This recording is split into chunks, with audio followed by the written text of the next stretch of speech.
সুপ্রিয় দর্শক বন্ধুরা, আসসালামু আলাইকুম। আজ 16ই মে রোজ শুক্রবার।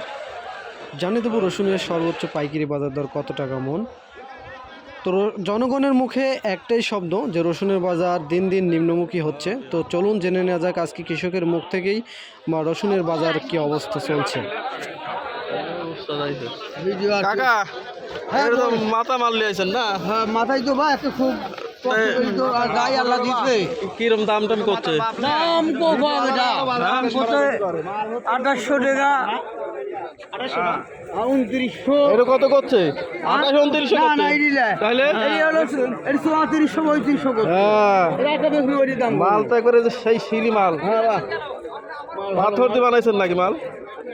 যত্ন করছে আল্লাহ দিচ্ছে, দামের বেলা হচ্ছে না ভাই। হ্যাঁ, তাহলে এটা কত হলে আপনার ভালো লাগবে?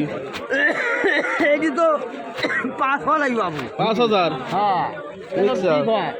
খরচের দিকে উঠবে কোনো রকম হ্যাঁ, পরিমাণ খরচ। দর্শক বন্ধুরা, তো আপনারা সরাসরি কৃষকের মুখ থেকে শুনলেন রসুনের বাজারের কি অবস্থা।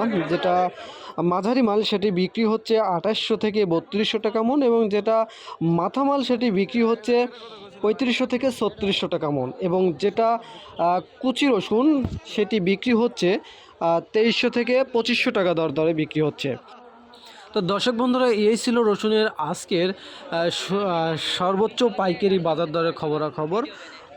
ভিডিওটি যদি ভালো লাগে অবশ্যই ভিডিওতে একটি লাইক দিবেন এবং চ্যানেলটি সাবস্ক্রাইব করে রাখবেন, এবং রসুনের প্রতিদিনকার বাজার আপডেট জানতে অবশ্যই আমাদেরকে সাপোর্ট করবেন।